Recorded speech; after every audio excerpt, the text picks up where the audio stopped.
ಇದು ಬಂದ್ಬಿಟ್ಟು ವಾಕ ಅಂತ ಹೇಳ್ಬಿಟ್ಟು ಇದು ಲೈವ್ ಫೆನ್ಸಿಂಗ್ ಅಂತ ಹೇಳಿ ತರಿಸಿದೀವಿ ಗಿಡ.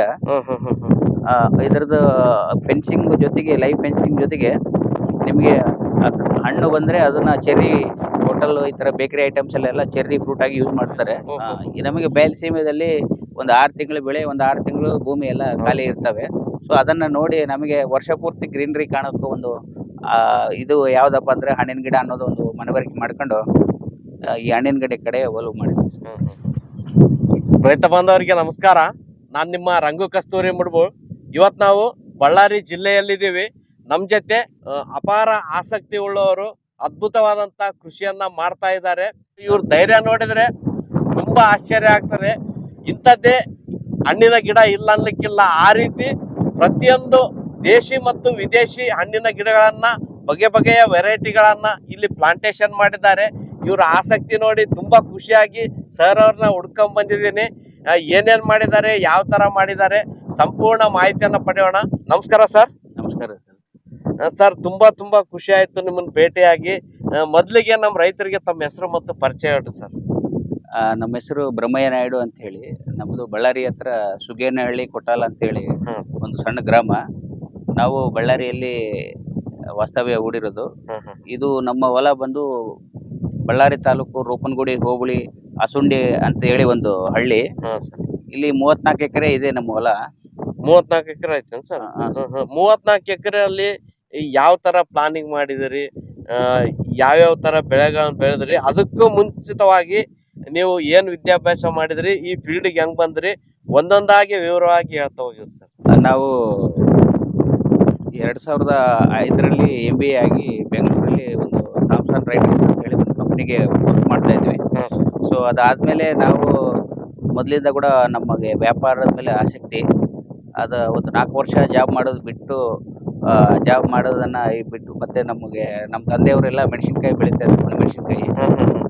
ಸೊ ಅದ್ರ ಬಗ್ಗೆ ನಮ್ಗೆ ಐಡಿಯಾ ಇದ್ದಿಲ್ಲ. ಹಾಗಾಗಿ ನಾವು ಅದನ್ನ ಒಂದು ವ್ಯಾಪಾರವಾಗಿ ಸ್ವೀಕರಿಸಿದ್ವಿ. ಅದರಲ್ಲಿ ಒಂದು 14 ವರ್ಷ ಎಲ್ಲ ನಮ್ಮ ಪ್ಯಾನ್ ಇಂಡಿಯಾ ತುಂಬ ಕೂಡ ಸಪ್ಲೈ ಎಲ್ಲ ಮಾಡ್ತಾ ಇದ್ದೀವಿ. ಸೊ ಅದ್ರ ಜೊತೆಗೆ ಕೋಲ್ಡ್ ಸ್ಟೋರೇಜ್ ಎಲ್ಲ ಇದೆ. ಕೋಲ್ಡ್ ಸ್ಟೋರೇಜ್ ಮಾಡ್ಕೊಂಡ್ರಿ. ಸೊ ನಮ್ಮದ್ರಲ್ಲಿ ಹಿಂಗೆ ಇದು ಮಾಡ್ತಾ ನಾವು ನಮ್ಮ ಫಾದರ್ ವ್ಯವಸಾಯ ಮಾಡ್ತಾ ಇದ್ದನ್ನೆಲ್ಲ ಆ ರೂಟ್ಸ್ ಹೋಗ್ಲೇ ಇಲ್ಲ. ಸೊ ನಾವು ಮತ್ತೆ ಸ್ವಂತವಾಗಿ ಒಂದು 34 ಎಕರೆ ಹೊಲ ತಗೊಂಡು ಇದರಲ್ಲಿ ಒಂದು ಸಾವಯವ ಕೃಷಿ ಮಾಡಕ್ ಅಂತ ಹೇಳ್ಬಿಟ್ಟು ಉತ್ಸಾಹತೆಯಿಂದ ಇದನ್ನ ಶುರು ಮಾಡಿದ್ವಿ. ಸರ್, ಈ ಟೋಟಲ್ ಆಗಿ ಎಷ್ಟು ಗಿಡಗಳಿದಾವ್ ಸರ್, ಹಣ್ಣಿನ ಗಿಡಗಳು? ಇದರಲ್ಲಿ ನಮಗೆ ಟೋಟಲ್ 34 ಎಕರೆ ಹೊಲದಲ್ಲಿ ಒಂದು 2 ಎಕರೆ ಕೆರೆ ಮಾಡಿದೀವಿ. ಅದು 35 ಅಡಿ ಆಳ. ಕೃಷಿ ಹೊಂಡ ಮಾಡಿದ್ರಿ. ಈ ಹೊಲಕ್ಕೆಲ್ಲ ನೀರಿನ ಅವಶ್ಯಕತೆ ಪೂರೈಸೋದಕ್ಕೆ ಈ ಹತ್ತಿರದಲ್ಲಿ ಒಂದು 2.5 ಕಿಲೋಮೀಟರ್ ದೂರದಲ್ಲಿ ಒಂದು ವೇದಾವತಿ ಅಂತ ನದಿ ಇದೆ. ಅಲ್ಲಿಂದ ನಾವು ಪೈಪ್ ಲೈನ್ ತಂದು ನಮ್ಮ ಕೃಷಿ ಹೊಂಡಕ್ಕೆ ನೀರು ಸರಬರಾಜು ಆಗುತ್ತೆ. ಅಲ್ಲಿಂದ ಮತ್ತೆ ನಾವು ಎಲ್ಲ ಡ್ರಿಪ್ ಮೂಲಕ ಟೋಟಲ್ 34 ಎಕರೆ ಹೊಲಕ್ಕೆ ಸಂಪೂರ್ಣ ಡ್ರಿಪ್ ಮಾಡ್ರಿ ಸರ್? ಹೌದು, 34 ಎಕರೆಗೆ ಡ್ರಿಪ್ ಮಾಡಿದೀವಿ. ಯಾಕಂದ್ರೆ ಡ್ರಿಪ್ ಇದ್ರೇನೆ ನೀರಿನ ಪೂರೈಕೆ ಆಗ್ತದೆ ಸರ್, ನೀರು ಉಳಿತಾಯನ ಆಗ್ತದೆ. ಸರ್, ಕೃಷಿ ಹೊಂಡದಲ್ಲಿ ಮತ್ತೆ ಮೀನ್ ಏನಾದ್ರು ಸಾಕಾಣಿಕೆ ಮಾಡಿ? ಒಂದು 20,000 ಮೀನಿನ ಮರಿ ಹಾಕಿದೀವಿ. 6 ತಿಂಗಳು ಮರಿ. ಇವಾಗ ಸದ್ಯಕ್ಕೆ ಒಂದೊಂದು ಮೀನು ಬಂದು 1.5-2 kg ಇದೆ. ಅದ್ರ ಜೊತೆಗೆ ನಾವು ಒಂದು 10 ಎಕರೆದಲ್ಲಿ ಕಬ್ಬು ಹಾಕಿದೀವಿ. ಒಂದು ಸಾವಯವ ಬೆಲ್ಲ ಉತ್ಪಾದನೆ ಮಾಡೋ ಒಂದು ಘಟಕ ಹಾಕುವ ಒಂದು ಉದ್ದೇಶ ಇದೆ. ಅದ್ರ ಜೊತೆಗೆ ಒಂದು 10 ದೇಶಿ ಆಕಳಿದೆ. ದೇಶಿ ಆಕಳ ನಮ್ಮ ಲೋಕಲ್ ಬಳ್ಳಾರಿ ತಳಿನೇ ಇದೆ ನಮ್ಮ ಹತ್ರ, ಬೇರೆ ತಳಿ ಯಾವ್ದು ಯೂಸ್ ಮಾಡ್ತಾ ಇಲ್ಲ. ಅದ್ರ ಜೊತೆಗೆ ನಾವು ಒಂದು ಮೂಸಂಬಿ ಗಿಡ, ಒಂದು ನಾಟಿ ಮೂಸಂಬಿ ಗಿಡ ಅಂತ ಹೇಳ್ಬಿಟ್ಟು ಅನಂತಪುರ ಡಿಸ್ಟಿಕ್ ಇಂದ ತರಿಸಿದ್ವಿ. ಅದು ಒಂದು 600 ಗಿಡ ಇದೆ. 600 ಮೂಸಂಬಿ ಗಿಡ. ಒಂದು 200 ನಿಂಬೆ ಗಿಡ ಇದೆ, ಅದು ಕೂಡ ನಾಟಿ ಗಿಡ. ಅದಾದ್ಮೇಲೆ ನಮ್ಗೆ ಒಂದು 20 ಎಕರೆ ಹೊಲದ ಇದ್ರಲ್ಲಿ ಹತ್ರ ಒಂದು 4,200 ವೆರೈಟಿ ಇದು ಡಿಫ್ರೆಂಟ್ ಹಣ್ಣಿನ ಗಿಡ ಎಲ್ಲ ಹಾಕಿದೀವಿ. ತೆಂಗು ಎಷ್ಟಿದಾವ್ ಸರ್? ಯಾವ ವೆರೈಟಿ ಇದಾವ್ ಸರ್? ತೆಂಗು ಬಂದು ನಿಮ್ಗೆ ಅದು CD ಡ್ರಾಫ್ಟ್ ಅಂತ ಹೇಳ್ಬಿಟ್ಟು, ಮತ್ತೆ ಇನ್ನೊಂದು ಪರ್ಫ್ಯೂಮ್ಡ್ ಕೋಕೋನಟ್ ಅಂತ ಹೇಳಿ, ಮತ್ತೆ ಪಿಂಕ್ ಕೋಕೋನಟ್ ಅಂತ ಹೇಳಿ, ಈ ತರ ಒಂದು 7-8 ವೆರೈಟಿ ತೆಂಗಿದೆ. ಟೋಟಲ್ ಎಷ್ಟು ಗಿಡ ಇದಾವ್ ಸರ್ ತೆಂಗು? ತೆಂಗು ಬಂದು ನಿಮ್ಗೆ ಹತ್ರ ಒಂದು 600 ಗಿಡ ಇದೆ. ಅದಾದ್ಮೇಲೆ ಮಾವು ಅಲ್ಲಿ ಒಂದು 10 ವೆರೈಟಿ ಇದೆ. ಬನಾನಾ ಮ್ಯಾಂಗೋ ಅಂತ ಹೇಳ್ಬಿಟ್ಟು, ಇಮಾಮ್ ಪಸಂದ್ ಅಂತ ಹೇಳ್ಬಿಟ್ಟು, ಕಾಡು ಮಾವಿನ ಗಿಡ ಅಂತ ಹೇಳಿ, ಮತ್ತೆ ಇದು ಮಿಯಾಜುಕಿ ಅಂತ ಹೇಳ್ಬಿಟ್ಟು, ಮಿಯಾಜಾಕಿ ಅದನ್ನ ಹಾಕಿರಿ ಸರ್. ಅದು ಕೂಡ ಹಾಕಿದೀವಿ. ಪ್ರಪಂಚದ ಅತಿ ಕಾಸ್ಟ್ಲಿ ಗಿಡ ಸರ್. ಹೌದು. ಇದ್ರ ಜೊತೆಗೆ ನಾವು ನೆಲ್ಲಿ ಗಿಡ ಹಾಕಿದೀವಿ, ಹಾ ಸರ್. ಮತ್ತೆ ಸೀಗೆಕಾಯಿ ಗಿಡ ಹಾಕಿದೀವಿ. ಮಹಾಬಿಲ್ವ ಅಂತ ಹೇಳ್ಬಿಟ್ಟು ಅದು 9 ಎಲೆ ಬರುತ್ತೆ ಬಿಲ್ವಪತ್ರೆಗೆ, ಹಾ ಸರ್. ಅಂತ ಗಿಡ ಕೂಡ ಹಾಕಿದೀವಿ. ಆ, ಅದ್ರ ಜೊತೆಗೆ ರಾಮನ್ ಫಲ, ಲಕ್ಷ್ಮಣ್ ಫಲ, ಹನುಮನ್ ಫಲ, ಮತ್ತೆ ಒಂದಿಷ್ಟು ಹಸಿರು ಬೊಂಬೆ ಬ್ಯಾಂಬು, ಮತ್ತೆ ಅದು brown bamboo bamboo varieties variety ಕೂಡ ಹಾಕಿದೀವಿ. ಜೊತೆಗೆ ನೆಲ್ಲಿನೂ ಇದೆ, ನಲ್ಲಿ ಇದೆ. ಆಮೇಲೆ ಸಿಹಿ ಹುಣಸೆ ಗಿಡಗಳು ಇದೆ. ಇದು ಇದು ಬಂದ್ಬಿಟ್ಟು ವಾಕ ಅಂತ ಹೇಳ್ಬಿಟ್ಟು, ಇದು ಲೈವ್ ಫೆನ್ಸಿಂಗ್ ಅಂತ ಹೇಳಿ ತರಿಸಿದೀವಿ ಗಿಡ. ಇದರದ್ದು ಫೆನ್ಸಿಂಗ್ ಜೊತೆಗೆ, ಲೈವ್ ಫೆನ್ಸಿಂಗ್ ಜೊತೆಗೆ ನಿಮಗೆ ಹಣ್ಣು ಬಂದ್ರೆ ಅದನ್ನ ಚೆರ್ರಿ ಹೋಟೆಲ್ ಈ ತರ ಬೇಕರಿ ಐಟಮ್ಸ್ ಎಲ್ಲ ಚೆರ್ರಿ ಫ್ರೂಟ್ ಆಗಿ ಯೂಸ್ ಮಾಡ್ತಾರೆ. ಸೊ ಹಸಿ ಕಾಯಿ ಇದ್ರೆ ಅದನ್ನ ಉಪ್ಪಿನಕಾಯಿ ಎಲ್ಲ ಹಾಕೋದಕ್ಕೆ ಯೂಸ್ ಮಾಡ್ತಾರೆ. ಪ್ಲಸ್ ನಿಮ್ಗೆ ಫೆನ್ಸಿಂಗ್ ಆಗಿ ಕೂಡ ಯೂಸ್ ಆಗುತ್ತೆ. ಇದು ಯಾವ್ದೋ ಒಂದು ಹಾವು, ಒಂದು ಇಲಿ, ಈ ತರ ಕೂಡ ಯಾವ್ದು ಬರದಷ್ಟು ಒಂದು ತಿಕ್ಕಾಗಿ ಬೆಳ್ಕಂತತೆ, ಬೆಳಿತೈತೆ ಇದು ಮುಳ್ಳಿನ ಗಿಡ. ಇದು ಬಂದು ನಾವು ರಾಜಮಂಡ್ರಿಯಿಂದ ತರಿಸಿದೀವಿ. ಇದನ್ನೆಲ್ಲ ಈಗಷ್ಟೇ ನಾಟಿ ಮಾಡಬೇಕು. ಒಟ್ನಲ್ಲಿ ಸಂಪೂರ್ಣ ಸಾವಯವದಲ್ಲಿ ಎಲ್ಲಾ ರೀತಿಯ ದೇಶಿ ಮತ್ತು ವಿದೇಶಿ ಹಣ್ಣಿನ ಗಿಡಗಳನ್ನ ಹಾಕೊಂಡಿದ್ರಿ ಸರ್. ಹೌದು ಸರ್. ಸರ್, ನಿಮಗೆ ಸಾವಯವ ಕೃಷಿನೇ ಮಾಡ್ಬೇಕು, ಈ ರೀತಿ ಹಣ್ಣನ್ನೇ ಬೆಳಿಬೇಕಂತ ಯಾಕೆ ಆಸಕ್ತಿ ಬಂತು ಸರ್? ನಮ್ಮ ಏರಿಯಾದಲ್ಲೆಲ್ಲ ಇದು ಬಯಲುಸೀಮೆ ಅಂತಾರೆ. ಬಳ್ಳಾರಿ ಜಿಲ್ಲೆ ಮತ್ತು ಈ ಕರ್ನಾಟಕದಲ್ಲಿ ಈ ಉತ್ತರ ಕರ್ನಾಟಕ ಪ್ರಾಂತ್ಯ ಏನಂತಾರೆ, ರಾಯಚೂರು, ಬಳ್ಳಾರಿ, ಗುಲ್ಬರ್ಗ, ಈ ಬೆಲ್ಟ್ ಅಲ್ಲೆಲ್ಲ ಬಯಲ್ನಾಡು. ನಮಗೆ ಬಯಲುಸೀಮೆಯಲ್ಲಿ ಒಂದು 6 ತಿಂಗಳು ಬೆಳೆ, ಒಂದು 6 ತಿಂಗಳು ಭೂಮಿ ಎಲ್ಲ ಖಾಲಿ ಇರ್ತವೆ. ಸೊ ಅದನ್ನ ನೋಡಿ ನಮಗೆ ವರ್ಷ ಪೂರ್ತಿ ಗ್ರೀನರಿ ಕಾಣೋಕ್ಕೂ ಒಂದು ಇದು ಯಾವ್ದಪ್ಪ ಅಂದ್ರೆ ಹಣ್ಣಿನ ಗಿಡ ಅನ್ನೋದು ಒಂದು ಮನವರಿಕೆ ಮಾಡ್ಕೊಂಡು ಈ ಹಣ್ಣಿನ ಗಿಡ ಕಡೆ ಒಲವು ಮಾಡಿದ್ವಿ ಸರ್. ಈ 36 ಎಕರೆದಲ್ಲಿ ಎಲ್ಲಾ ರೀತಿಯ ಗಿಡಗಳನ್ನು ಹಾಕಿದಿರಿ. ಮುಖ್ಯವಾಗಿ ವಿಷಯಕ್ಕೆ ಬಂದ್ರೆ ಗಿಡದಿಂದ ಗಿಡಕ್ಕೆ, ಸಾಲಿನಿಂದ ಸಾಲಿಗೆ ಯಾವ ಅಂತರಗಳನ್ನ ಇಟ್ಕೊಂಡ್ ಬಂದಿದ್ರಿ? ಯಾಕಂದ್ರೆ ಇದು 1 ವರ್ಷ 2 ವರ್ಷದ್ದಲ್ಲ, ವರ್ಷಾನುಗಟ್ಲೆ ಇರ್ತದೆ. ಅದಕ್ಕೋಸ್ಕರ ಅದು ಬೆಳೆದಂಗೆಲ್ಲ ಸ್ಪೇಸ್ ಹೆಚ್ಚು ಕಡಿಮೆ ಆಗ್ಬೇಕಾಗ್ತದೆ. ಅದಕ್ಕೋಸ್ಕರ ಯಾವ ತರ ಪ್ಲಾನ್ ಮಾಡ್ಕೊಂಡ್ರಿ ಸರ್? ನಮಗೆ ಇದರಲ್ಲಿ ನಾವು ತಜ್ಞರಿಂದ ತಿಳ್ಕೊಂಡಿದ್ದು, ಮತ್ತೆ ನಾಲ್ಕು ಕಡೆ ಎಲ್ಲ ಬೇರೆ ಉತ್ತಮ ರೈತರಿಂದ ಎಲ್ಲ ತಿಳ್ಕೊಂಡಿದ್ದ ಪ್ರಕಾರ 25 ಅಡಿ ದೂರದಲ್ಲಿ ಒಂದು ಗಿಡದಿಂದ ಗಿಡಕ್ಕೆ ತೆಂಗಿನ ಗಿಡ, ಮಾವಿನ ಗಿಡ, ಈ ತರ ಮರ ಆಗುವೆಲ್ಲ ಹಾಕಿದೀವಿ. 12 ಅಡಿ ಗ್ಯಾಪ್ ಅಲ್ಲಿ ಸೀತಾಫಲ, ಮತ್ತೆ ಇದು ನೆಲ್ಲಿಕಾಯಿ, ಬೇರೆ ಬೇರೆ ಗಿಡಗಳು ಇವು 2 ವರ್ಷ 3 ವರ್ಷದಲ್ಲಿ ಇಳುವರಿ ತಕೊಂಡು ಇದು ಮಾಡೋ ಗಿಡಗಳೆಲ್ಲ ಹಾಕಿದೀವಿ. ಒಟ್ಟಿನಲ್ಲಿ ದೊಡ್ಡ ದೊಡ್ಡ ಗಿಡಗಳನ್ನೆಲ್ಲ 25 ಅಡಿ ಗಿಡದಿಂದ ಗಿಡಕ್ಕೆ ಇಟ್ಟಿರಿ. ಮಧ್ಯದಲ್ಲಿ ಚಿಕ್ಕ ಚಿಕ್ಕ ಬೆಳೆಗಳನ್ನ ಹಾಕೊಂಡಿದ್ರಿ. ಸಾಲಿನ ಸಾಲಿಗೆ ಸರ್? ಸಾಲಿನಿಂದ ಸಾಲಿಗೆ ನಾವು ಸದ್ಯಕ್ಕೆ ಅದೇ 18 ಅಡಿ ಇಟ್ಟಿದ್ದೀವಿ. 18 ಅಡಿ. ಈ ಹೈ ಡೆನ್ಸಿಟಿನಲ್ಲ, ಲೋ ಡೆನ್ಸಿಟಿನಲ್ಲ, ಮೀಡಿಯಂ ಡೆನ್ಸಿಟಿ ಮಾಡರೇಟ್ ಆಗಿ ಮಾಡಿದ್ವಿ. ಸರ್, ನಾಟಿ ಮಾಡ್ಬೇಕಾದ್ರೆ ಏನೇನು ಉಪಚಾರ ಮಾಡಿದ್ರಿ? ಭೂಮಿ ತಯಾರಿ ಯಾವ ತರ ಮಾಡ್ಕೊಂಡ್ರಿ? ಅಂದ್ರೆ ನಾವು ಎಲ್ಲ ಕುಣಿ ತೆಗಿಸಿ, ಇದು 2x2 ಸೈಜ್ ಅಲ್ಲಿ ಎಲ್ಲ ಗುಂಡಿ ತೆಗಿಸಿದ್ವಿ. ಗುಂಡಿ ತೆಗಿಸಿ ಒಂದು 4-5 ತಿಂಗಳು ಬಿಸಿಲು ಕಾಲದಾಗೆಲ್ಲ ಹಂಗೆ ಬಿಟ್ಟಿದ್ವಿ. ಅದಕ್ಕಿಂತ ಮೊದಲು ಜನವರಿಯಲ್ಲೆಲ್ಲ ಗಿಡಗಳ ಆರ್ಡರ್ ಮಾಡಿದ್ವಿ.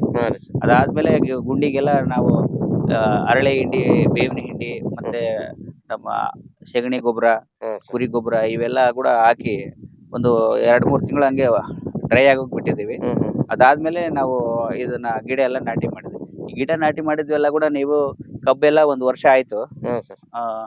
ಮುಸಂಬಿ ಮತ್ತೆ ನಿಂಬು ಎಲ್ಲ 2.5 ವರ್ಷ ಗಿಡ ಇದೆ. ಈ ಮಿಕ್ಕಿದ್ವೆಲ್ಲ ಒಂದು ವಾರ 10 ದಿನದಿಂದ ಎಲ್ಲ ಪ್ಲಾಂಟೇಶನ್ ಆಗಿದೆ. ಪ್ರಾಬ್ಲಿ ನಾವು ಇನ್ನೊಂದು ನೆಕ್ಸ್ಟ್ ವಿಡಿಯೋದಲ್ಲಿ ಖಂಡಿತ ನಿಮ್ಮ ಒಂದು ಆಗಮನವನ್ನ ಬಯಸ್ತೀವಿ. ಸರ್, 2-3 ವರ್ಷದಲ್ಲಿ ನಿಮ್ಗಿಂತಲೂ ಉತ್ಸಾಹ ನನಗೈತೆ. ಇವು ಬೆಳೆದ ಮೇಲೆ ಯಾವ ರೀತಿ ಇರ್ತದೆ, ಇಂಥ ಬಿಸಿಲು ನಾಡಲ್ಲಿ ಯಾವ ರೀತಿ ನಿಸರ್ಗ ಸೃಷ್ಟಿ ಆಗ್ತದೆ ನೋಡ್ಬೇಕಂತ ನಮಗೂ ಕುತೂಹಲ ತುಂಬಾ ಐತೆ ಸರ್. ಇನ್ನೊಂದು ವಿಷಯ ಏನಂದ್ರೆ, ನೀವು ಸಾವಯವ ಕೃಷಿ ಮಾಡ್ತೀನಿ ಅಂದ್ರೆ ಅದು ತುಂಬಾ ಖುಷಿ ಆಯ್ತು. ಯಾಕಂದ್ರೆ ನೀವು ಬೆಳೆದಿರೋ ಗಿಡಗಳಿಗೆ ಕೆಮಿಕಲ್ ಅವಸರ ಇಲ್ಲ. ಅದಕ್ಕೆ ಸಾವಯವ ಉತ್ಪನ್ನ ಹಾಕಿದ್ರೆ ಒಳ್ಳೆ ಇಳುವರಿ ಬರ್ತದೆ, ಒಳ್ಳೆ ಕಲರು, ಟೇಸ್ಟು, ಕಾಯಿ ಸೈಜು ಎಲ್ಲದರಲ್ಲೂ ಚೆನ್ನಾಗಿ ಬರ್ತದೆ. ನೀವು ಅದೇ ಕೆಮಿಕಲ್ ಹಾಕಿದ್ರೆ ಈಲ್ಡ್ ಜಾಸ್ತಿ ಬಂದು ಗಿಡ ಬೇಗ ಲೈಫ್ ಹಾಳಾಗ್ತದೆ. ಆ ಕಾನ್ಸೆಪ್ಟ್ ನನಗೆ ತುಂಬಾ ಇಷ್ಟ ಆಯ್ತು ಸರ್. ತುಂಬಾ ಧನ್ಯವಾದಗಳು ಸರ್. ತುಂಬಾ ಧನ್ಯವಾದ ಸರ್. ಇಲ್ಲಿ ಎಷ್ಟು ಏರಿಯಾ ಅದ್ರ ಸರ್ ಪ್ಲಾಟ್?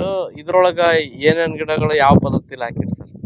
ಸರಿ, ಇಲ್ಲಿ ಬಂದು ನಿಮಗೆ ಇಲ್ಲಿ ನನ್ನ ಹಿಂದೆ ಎಲ್ಲ ನೋಡ್ತಾ ಇರ್ಬೋದು, ಇದು ಬಂದು ನಾಟಿ ಮುಸಂಬಿ ಗಿಡ. ಸರ್. ಇದು ಬಂದ್ಬಿಟ್ಟು ನಾವು ಆನಂದಪುರ ಡಿಸ್ಟಿಕ್ ಅಲ್ಲಿ ಹಾ ರೀ ಗೋಮಿಟ್ಕುಂಟ್ಲ ಅಂತ ಒಂದು ವಿಲೇಜ್, ಅಲ್ಲಿ ಹತ್ತತ್ರ ಒಂದು 3-4 ಜನರೇಷನ್ ಇದು ಮಾಡ್ತಾ ಇದಾರೆ. ಅವ್ರ ಕಡೆಯಿಂದ ಸಸಿ ತಗೊಂಡ್ಬಂದಿದ್ವಿ. ಓಹೋ ಅಂದ್ರೆ ನೀವು ಮುಂಚೆ ಬೆಳೆಯೋರ್ದು ನೋಡಿ ಅವ್ರ ಹತ್ರ ಹಣ್ಣು ಎಲ್ಲ ನೋಡ್ಬಿಟ್ಟೆ ಸಸಿ ತಂದಿರಿ. ಹೌದು ಹೌದು. ಅವ್ರದ್ದು ಎಲ್ಲ ಇದು ಪ್ಯೂರ್ ನಾಟಿ ಗಿಡ. ಇದ್ರದ್ದು ಏನ್ ವಿಶೇಷತೆ ಸರ್ ಈ ಮೂಸಂಬಿದು? ಈ ಮೂಸಂಬಿ ಬಂದು ನಿಮಗೆ ಒಳ್ಳೆ ಸೈಜು, ಆಮೇಲೆ ಒಳ್ಳೆ ಸಿಹಿ ಬರುತ್ತೆ. ಇವೆಲ್ಲ ಡೆಲ್ಲಿಗೆಲ್ಲ ಹೋಗೋ ಒಂದು ಮೂಸಂಬಿ, ಒಳ್ಳೆ ಜ್ಯೂಸ್ ವೆರೈಟಿ. ಇದು ಬಂದ್ಬಿಟ್ಟು ನಿಮಗೆ ಒಂದು ಸಲ ನಾಟಿ ಮಾಡಿದ್ರೆ 40 ವರ್ಷದವರೆಗೆ ಫಸಲ್ ಸಿಗುತ್ತೆ. 40 ವರ್ಷ ಸರ್? ಹಾ. ಓಹೋ. ಇದು ಬಂದ್ಬಿಟ್ಟು ನಿಮಗೆ 4ನೇ ವರ್ಷದಿಂದ ಫಸಲ್ ಸ್ಟಾರ್ಟ್ ಆಗುತ್ತೆ. ನನ್ನ ಬ್ಯಾಕ್ ಗ್ರೌಂಡ್ ಅಲ್ಲಿ ನೋಡ್ತಾ ಇರ್ಬೋದು, ಇದು ಬಂದ್ಬಿಟ್ಟು ನಿಮಗೆ 2.5 ವರ್ಷದ ಗಿಡ. ಅಂದ್ರೆ ಈಗ ನೆಕ್ಸ್ಟ್ ಇನ್ನೊಂದು 1 ವರ್ಷದಲ್ಲಿ ಫ್ರೂಟಿಂಗ್ ಬಿಡ್ಬೋದು? ಹೌದು ಸರ್. ನೆಕ್ಸ್ಟ್ ಇಯರ್ಗೆಲ್ಲ ಒಂದು ತಕ್ಕ ಮಟ್ಟಿಗೆ ಫ್ರೂಟ್ಸ್ ತಗೋಬಹುದು ಸರ್ ಇದರಲ್ಲಿ. ಇನ್ನೊಂದ್ರಿ ಕಾಯಿ ಆಗಕ್ ಸ್ಟಾರ್ಟ್ ಆದವು ಅಂದ್ರ ಗಿಡ ತುಂಬಾ ಕಾಯಿ ಆಗ್ತಾವ್ರಿ ಇವು ಮೂಸಂಬಿ. ಹೌದು ಸರ್ ಹೌದು. ಅದ್ರ ಜೊತೆಗೆ ನಾವು ಅಲ್ಲಿಂದಾನೇ ಒಂದು ಲೋಕಲ್ ನಿಂಬು ವೆರೈಟಿ ಕೂಡ ತಂದಿದ್ವಿ ಸರ್. ಲೋಕಲ್ ವೆರೈಟಿನೇ ಅನಂತಪುರ, ಅಲ್ಲೇ ಇದೇ ಸೇಮ್ ನರ್ಸರಿಯಿಂದಾನೇ ತಂದಿದ್ವಿ. ಇದು ರೀಸೆಂಟ್ ಆಗಿ 1 ವಾರ 10 ದಿನದಿಂದ ಇದು ಮೂಸಂಬಿ ಬಂದ್ಬಿಟ್ಟು ಗಿಡದಿಂದ ಗಿಡಕ್ಕೆ 18 ಅಡಿ, ಸಾಲಿನಿಂದ ಸಾಲಿಗೆ ಕೂಡ 18 ಅಡಿ ಇಟ್ಟಿದೀವಿ. 18 by 18 ಇಟ್ಟಿರಿ? ಹೌದು. ಅದ್ರೊಳಗೆ ಇಂಟರ್ ಕ್ರಾಪ್ ಆಗಿ ಏನ್ ಮಾಡಿರಿ ಸರ್? ಅದ್ರಾಗ ಇಂಟರ್ ಕ್ರಾಪ್ ಅಂದ್ರೆ ಇವಾಗ ನಾವು ಇದು ಮಾಡಿದ್ದು ಸರ್, ಎಲ್ಲ ಒಂದಿಷ್ಟು ಮಾವು, ಪೇರಳೆ ಹಣ್ಣು, ಮತ್ತೆ ನೆಲ್ಲಿಕಾಯಿ, ಎಲ್ಲಾ ಟೈಪ್ ಗಿಡಗಳನ್ನ ಹಾಕಿರಿ ಸರ್? ಹೌದು ಹೌದು. ಬಾರೆಹಣ್ಣು, ಈ ತರ, ಆಮೇಲೆ ಬ್ಲೂಬೆರ್ರಿ, ಬಹಳಷ್ಟು ವೆರೈಟೀಸ್ ಎಲ್ಲ ಹಾಕಿದೀವಿ ಸರ್. ಮತ್ತೆ ಕಾಡು ಮಾವಿನ ಗಿಡ ಅಂತ ಹೇಳ್ಬಿಟ್ಟು ಅದು, ಮತ್ತೆ ಸೀಡ್ಲೆಸ್ ನಿಂಬು ಅಂತ ಹೇಳಿ ಅದು ಒಂದಿಷ್ಟು ಹಾಕಿದೀವಿ. ಆಮೇಲೆ ರೆಡ್ ಲೆಮನ್ ಅಂತ ಹೇಳ್ಬಿಟ್ಟು ಅದೊಂದು ಹಾಕಿದೀವಿ. ಈ ತರ ಬಹಳಷ್ಟು ಗಿಡಗಳು ಹಾಕಿದೀವಿ ಸರ್. ಸರ್ ಈಗ ಯಾವ್ದೇ ಗಿಡ ಬೆಳಿಬೇಕಂದ್ರೂ ಅದು ಬೆಳೆದು ಫ್ರೂಟಿಂಗ್ ಬಂದ್ಮೇಲೆ ಅದು ಯಾವ ತರ ಇದೆ ಅಂತ ಗೊತ್ತಾಗಲ್ಲ. ಯಾಕಂದ್ರೆ ನರ್ಸರಿ ಅವರು ಕರೆಕ್ಟ್ ಹೇಳಿದ್ರು ಸ್ವಲ್ಪ ವ್ಯತ್ಯಾಸ ಆಗೇ ಆಗ್ತದ. ನೀವು ಯಾವ ತರ ಚಾಯ್ಸ್ ಮಾಡಿದ್ರಿ, ಯಾವ ತರ ಧೈರ್ಯ ಮಾಡಿದ್ರಿ, ಇಷ್ಟೊಂದು ಗಿಡಗಳನ್ನ ಕಲೆಕ್ಟ್ ಮಾಡ್ಲಿಕ್ಕೆ ಎಷ್ಟು ಟೈಮ್ ಹಿಡಿತು, ಎಲ್ಲೆಲ್ಲಿ ಮಾಹಿತಿ ಪಡೆದ್ರಿ, ಅದ್ರ ಬಗ್ಗೆ ಸ್ವಲ್ಪ ಮಾಹಿತಿ ಹೇಳಿ ಸರ್. ಇದರಲ್ಲಿ ಒಂದಿಷ್ಟು ಎಕ್ಸಾಟಿಕ್ ಫ್ರೂಟ್ಸ್ ಎಲ್ಲ ಬಂದು ಅನಿಲ್ ಬಾಳಂಜ ಅಂತ ಹೇಳ್ಬಿಟ್ಟು ಮಂಗಳೂರು ಅವ್ರ ಹತ್ರ ಎಲ್ಲ ತರಿಸಿದೀವಿ ಸರ್. ನಾವೇ ಪರ್ಸನಲ್ ಆಗಿ ಹೋಗಿ ಅವ್ರ ಹತ್ರ 1-2-3 ಸಲ ವಿಸಿಟ್ ಮಾಡಿ ಬೇರೆ ಬೇರೆ ಅವ್ರ ಹತ್ರ ಗಿಡಗಳು ಕೊಟ್ಟಿದ್ವಿ ಎಲ್ಲ ತಿಳ್ಕೊಂಡು ಗಿಡಗಳೆಲ್ಲ ತಂದು ಪ್ಲಾಂಟೇಶನ್ ಮಾಡಿದೀವಿ. ಇದೆಲ್ಲ ಒಂದು 15-20 ದಿನ ಆಯ್ತು. ಮಿಕ್ಕಿದ್ದು ಒಂದಿಷ್ಟು ಗಿಡ ಎಲ್ಲ ರಾಜಮಂಡ್ರಿ ಹತ್ರ ಕಡಿಯಂ ಅಂತ ಹೇಳಿ ಒಂದು ಊರು, ಅಲ್ಲಿ ಸತ್ಯದೇವ ನರ್ಸರಿ ಅಂತ ಹೇಳ್ಬಿಟ್ಟು ಅವ್ರ ಕಡೆಯಿಂದ, ಅವ್ರು ಕೂಡ ಒಂದು 3ನೇ ತಲೆಮಾರಿನವರು ಮಾಡ್ತಾ ಇದ್ರಲ್ಲ ನರ್ಸರಿ. ಆ ಏರಿಯಾದಲ್ಲಿ ಒಳ್ಳೆ ಹೆಸರುವಾಸಿಯಾದಂತ ಒಂದು ರಾಜಮಂಡ್ರಿ ಅಂದ್ರೆ ರಾಜಮಂಡ್ರಿ ಹತ್ರ ಕಡಿಮೆ ಫೇಮಸ್ ಸರ್ ಸಸಿಗಳಿಗೆ. ಹೌದು. ಅವ್ರದ್ದು ಒಂದು 150 ಎಕರೆ ಬರೀ ನರ್ಸರಿನೇ ಇದೆ. ಅಲ್ಲಿಂದ ಎಕ್ಸ್ಪೋರ್ಟ್ಸ್ ಎಲ್ಲ ಮಾಡ್ತಾರೆ ಅವರು, ಬರೀ ನರ್ಸರಿ ಸಸಿಗಳು. ಸೊ ಅವ್ರ ಕಡೆಯಿಂದ ಹತ್ತತ್ರ ಒಂದು 3,500-4,000 ಸಾವಿರ ಗಿಡ ತಂದಿದ್ದೀವಿ ಸರ್, ಬೇರೆ ಬೇರೆ ಎಲ್ಲ ವೆರೈಟೀಸ್ ಇದೆ. ಸರ್ ಈ ಕೃಷಿ ಅಲ್ಲದೆ ಬೇರೆ ಏನೇನ್ ಚಟುವಟಿಕೆಗಳು ಮಾಡ್ಕೊಂಡಿದ್ದೀರಿ ಸರ್? ಸರ್ ನಮ್ದು ಮುಖ್ಯ ಬಿಸ್ನೆಸ್ ಬಂದು ಒಣಮೆಣಸಿನಕಾಯಿ ಟ್ರೇಡಿಂಗ್ ಸರ್. ನಾವು ರೈತರಿಂದ ಒಂದು ಕಾಂಟ್ರಾಕ್ಟ್ ಫಾರ್ಮಿಂಗ್ ಪದ್ಧತಿಯಲ್ಲಿ ಖರೀದಿ ಮಾಡಿ ಅದನ್ನ ಈ ನಮ್ಮ ಭಾರತದ ತುಂಬಾ ಬೇರೆ ಬೇರೆ ಕಂಪನೀಸ್ಗೆಲ್ಲ ಕೊಡ್ತೀವಿ. ಎಕ್ಸಾಂಪಲ್ MTR, ಎವರೆಸ್ಟ್, ಈ ಪ್ರಿಯಾ ಫುಡ್ಸ್, ಆಚಿ ಮಸಾಲಾ, ಇಂತ ಎಲ್ಲಾ ಕಂಪ್ನಿಗೆ ಸಪ್ಲೈ ಮಾಡ್ತೀವಿ. ನಮ್ದು ಬಳ್ಳಾರಿ ರಿಜಿಸ್ಟರ್ ಆಫೀಸು, ಬ್ರಾಂಚಸ್ ಬಂದು ರಾಯಚೂರು ಇದೆ, ಬ್ಯಾಡಗಿ ಇದೆ, ಆಮೇಲೆ ಗುಜರಾತ್ ಅಲ್ಲಿ ಒಂದಿಷ್ಟು ಇದೆ, ಆಮೇಲೆ ಖಮ್ಮಂ, ವರಂಗಲ್ ಕೂಡ ಖರೀದಿ ಮಾಡ್ತೀವಿ ಸರ್. ಫ್ಯೂಚರ್ ಅಲ್ಲಿ ಈ ತೋಟದಲ್ಲಿ ಇನ್ನು ಏನೇನ್ ಡೆವಲಪ್ ಮಾಡ್ಬೇಕು, ಯಾವ ತರ ಇದನ್ನ ಅಭಿವೃದ್ಧಿ ಮಾಡ್ಬೇಕಂತ ಪ್ಲಾನ್ ಅದ ಸರ್? ಸದ್ಯಕ್ಕೆ ಅದೇ ಸರ್, ಒಂದು 10 ನಾಟಿ ಆಕಳಿದಾವೆ ನಮ್ಮ ಹತ್ರ. ಅದರಲ್ಲಿಂದ ಗೋ ಆಧಾರಿತ ಕೃಷಿ ಅನ್ನೋದು ನಮ್ಮ ಮುಖ್ಯ ಉದ್ದೇಶ. ಅದ್ರ ಜೊತೆಗೆ ಸಾವಯವ ಬೆಲ್ಲದ ಒಂದು ಘಟಕ ಪ್ರಯತ್ನ ಮಾಡ್ತಾ ಇದೀವಿ ಸರ್. ಅದನ್ನೆಲ್ಲ ಇನ್ಫಾರ್ಮೇಶನ್ ಕಲೆಕ್ಟ್ ಮಾಡ್ತಾ ಇದೀವಿ. ಆದಷ್ಟು ಜಲ್ದಿ ಒಂದು ಸಾವಯವ ಬೆಲ್ಲದ್ದು ಕೂಡ ಒಂದು ಯೂನಿಟ್ ಹಾಕ್ಬೇಕಂತ ಇದೀವಿ. ಅದ್ರ ಜೊತೆಗೆ ಇದು ನಿಮ್ಮಂತವರಿಂದ ಸ್ವಲ್ಪ ತಿಳುವಳಿಕೆ ಮಾಡ್ಕೊಂಡು ಇದನ್ನ ಇನ್ನಷ್ಟು ಡೆವಲಪ್ಮೆಂಟ್ ಮಾಡಕ್ ಪ್ರಯತ್ನ ಮಾಡ್ಬೇಕಂತ ಮಾಡಿ ಸರ್. ನಮ್ ಕಡೆಯಿಂದ ಎಷ್ಟು ಸಹಾಯ ಆಗುತ್ತೋ ಅಷ್ಟು ಮಾಡ್ತೀವಿ. ಜೊತೆಗೆ ನಮ್ಗೆ ಪರಿಚಯ ಇರೋರ್ನು ಕೂಡ ನಿಮ್ ತೋಟಕ್ಕೆ ವಿಸಿಟ್ ಮಾಡಕ್ ಕಳಿಸ್ತೀವಿ. ಅವ್ರ ಕಡೆಯಿಂದ ನಿಮ್ಗೆ ಇನ್ನೂ ಹೆಚ್ಚಿನ ಮಾಹಿತಿ ಸಿಗ್ತದೆ. ನಮ್ಗೆ ಇಂತ ಒಂದು ಕೃಷಿ ಮಾಡೋದಕ್ಕೆ ನಿಮ್ಮ ರಂಗು ಕಸ್ತೂರಿ ಯೂಟ್ಯೂಬ್ ಅನ್ನೆಲ್ಲ ನಾವು ಬಹಳಷ್ಟು ಫಾಲೋ ಮಾಡ್ತಾ ಇರ್ತೀವಿ ಸರ್. ನಿಮ್ಮ ಚಾನೆಲ್ ಅದು ಕೂಡ ಬಹಳಷ್ಟು ಇನ್ಫಾರ್ಮೇಶನ್ ಅದರ ಮೂಲಕ ಕೂಡ ಸರ್ಚ್ ಮಾಡಿ ನಾವು ಬೇರೆ ಬೇರೆ ಒಂದು ಆಸಕ್ತ ರೈತರನ್ನೆಲ್ಲ ಭೇಟಿ ಮಾಡಿ ನಮಗಿದು ಒಂದು ಒಳ್ಳೆ ಪ್ಲಾಟ್ಫಾರ್ಮ್ ಸರ್. ರೈತಾಪಿ ವರ್ಗಕ್ಕೆ ಆಮೇಲೆ ಹೊಸದಾಗಿ ಇದ್ರ ಅಗ್ರಿಕಲ್ಚರ್ ಬಗ್ಗೆ ಏನೂ ತಿಳುವಳಿಕೆ ಇಲ್ದವ್ರಿಗೆ ಕೂಡ ಈ ನಿಮ್ಮ ಚಾನೆಲ್ ಮೂಲಕ ಅಂದ್ರೆ ಅದು ಒಂಥರ ಡಿಜಿಟಲ್ ಲೈಬ್ರರಿ ಇದೆ ಸರ್ ನಮಗೆ. ಸರ್ ಇದು ಒಂದು ನಮ್ಮ ರಿಕ್ವೆಸ್ಟ್ ಅಂದ್ರೆ ನಮ್ಮ ಸುತ್ತಮುತ್ತಲು ಇರೋ ಒಂದು ರೈತರಾಗ್ಲಿ ಈ ವಿಡಿಯೋ ಯಾರನ್ನ ನೋಡ್ಲಾಗ್ಲಿ, ನೀವು ನಿಮ್ಮ ಅನುಕೂಲ ಈ ಇನ್ಫಾರ್ಮೇಶನ್ ಅಂದ್ರೆ ಒಬ್ರು ತಿಳ್ಕೊಂಡು ಅಲ್ಲಿಗೆ ಇದಾಗೋದಲ್ಲ, ಅದು ಒಬ್ಬರಿಂದ ಬಹಳಷ್ಟು ಒಬ್ಬರಿಗೆ ಜನಕ್ಕೆ ತಲುಪಬೇಕಾದ್ರೆ ನೀವು ಅದನ್ನ ಬಹಳಷ್ಟು ಜನಕ್ಕೆ ಈ ರಂಗ ಕಸ್ತೂರಿ ಅವ್ರನ್ನ ಮುಟ್ಟಿಸ್ಬೇಕು. ಇಂತಿಂತ ಒಳ್ಳೊಳ್ಳೆ ಎಲ್ಲೆಲ್ಲಿ ವಿಷಯ ಇದಾವೋ ಇವ್ರು ಆರಿಸ್ಕೊಂಡು ಎಷ್ಟೋ ಅವರೇ ರೊಕ್ಕ ಖರ್ಚು ಮಾಡ್ಕೊಂಡು ಟ್ರಾವೆಲ್ ಮಾಡಿ ಎಲ್ಲ ನೋವು ತಿಂದು ಒಂದು ವಿಡಿಯೋ ಮಾಡೋದಕ್ಕಂದ್ರೆ ನನಗೆ ಫಸ್ಟ್ ಟೈಮ್ ಇವ್ರನ್ನ ಭೇಟಿ ಆಗಿದ್ರು ಕೂಡ ಇದರಿಂದ ಇಷ್ಟೊಂದು ಕಷ್ಟ ಇರುತ್ತಾ ಅಂತೇಳಿ ನಮ್ಗೆ ಇವತ್ತು ಮನವರಿಕೆ ಆಗಿದೆ. ನಾವು ನಮ್ಮಂತ ರೈತರಾಗ್ಲಿ ನಾವು ಇದ್ರ ಬಗ್ಗೆ ಆಸಕ್ತಿ ಇರೋರು ಎಲ್ಲರೂ ಕೂಡ ಇವ್ರಿಗೆ ಈ ಚಾನೆಲ್ಗೆ ಕೂಡ ಸಪೋರ್ಟ್ ಮಾಡಿ ಎಲ್ಲ ನಾವು ಕೃತಜ್ಞತೆ ಸಲ್ಲಿಸ್ಬೇಕಂತ ನಾನು ಒಂದು ಎಲ್ಲ ರಿಕ್ವೆಸ್ಟ್ ಮಾಡ್ತಾ ಇದ್ದೀನಿ. Thank you sir, thank you very much. ನಮಸ್ಕಾರ ರೀ. ನಮಸ್ಕಾರ.